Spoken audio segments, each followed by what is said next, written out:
Hey guys, and welcome to episode 1 of Besiege Early Access coverage. This is a game that's developed and published by Spiderling Studios, and today we're just doing a little bit of a primer for the game, showing you what it's about, the most basic strokes.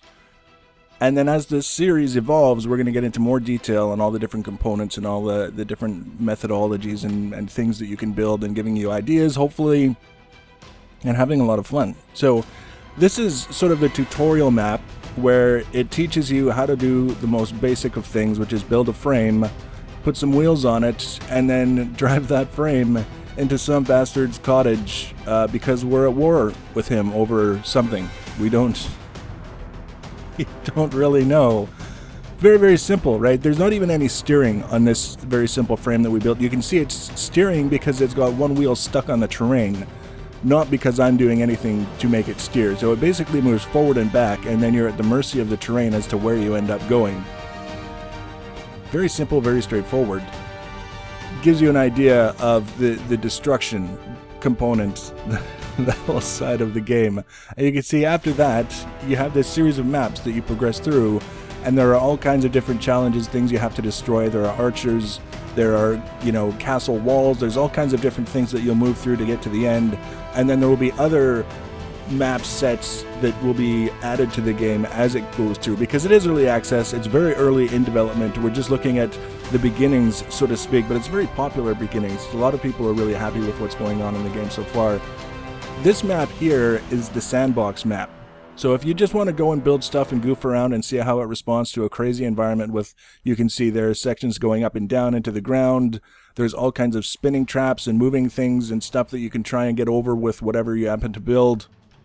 And over in the top right there, you can see there's a sample village that you can destroy if you really want to. So lots of crazy stuff that you can do right here. And the interesting thing about it is right now there's no resource cost to anything. You can build whatever you want. You're limited only by your imagination, which gives you the opportunity to be creative in your builds and also to mess around. And you can buy things, and you don't even buy things. You can use things without having to worry about what they cost.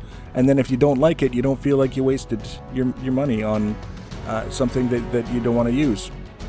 So this thing that I'm building now is just a really simple sort of demonstration. We showed you the H-shaped driving frame that couldn't steer. So now we're going to build something that can steer. It's not necessarily going to be good, but it will be able to steer. And then while we're building it, we can talk about some of the other things that you can, add to your Siege engine. First of all, what I've got here is the H frame with a couple more blocks stuck to it. And then I added some steering hinges to the front and back. And now I'm adding the steering sections of this engine. It's not the only way to steer, but I found that it works fairly well in a lot of cases. Not all, but in a lot of cases. And sometimes that's all you can hope for is, some and not all.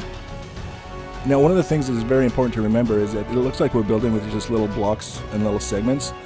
These are actually, they respond in terms of the physics like very large, heavy timbers.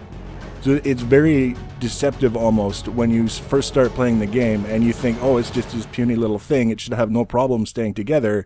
And you realize each one of these little blocks that we're adding probably weighs several hundred pounds. Just this big, like 2 foot by 2 foot timber that's getting stuck on here with all the metal bracing and all these other things. Like, these are not small, light machines, and the physics respond that way.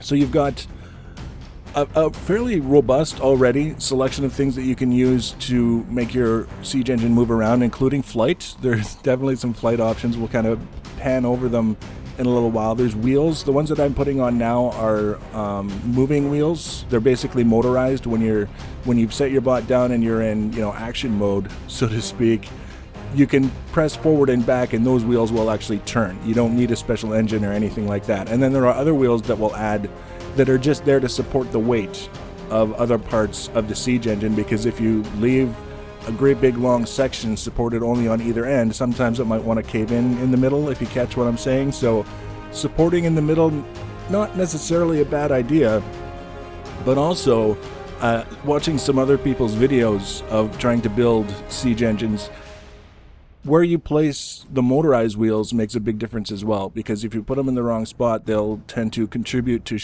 tearing your Siege engine apart, more so than moving it around. You can see here, these are a lot of the different things, pistons and grabbers and all kinds of stuff that you can add on the utility that allow you to build things with moving components and moving parts that do different things. Here's a bunch of the weapons, cannons, flamethrowers.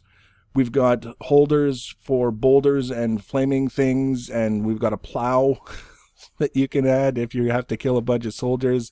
We've got the flight stuff. We've got wings and wing panels. We've got ballast sections, hot air balloon style little things that you can add to it. The list goes on and on. Then, you know, very basic armor plating, square, rectangle, and circular armor plating. These are all the different things that we have to play with now. Well, it's in early access, with no doubt more things to come. And what I'm kind of hoping to do is sort of do really short episodes that focus on one component and sort of show the basics of how it works and give a couple of examples of the application.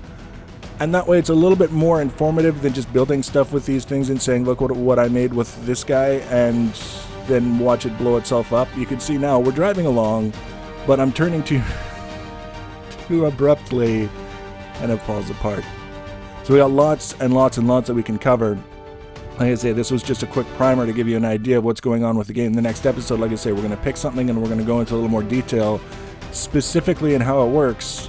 So if you want to be notified when I add that next video, you can always subscribe to my channel. You can also follow me on social media. Links for that are always in the information section below the video.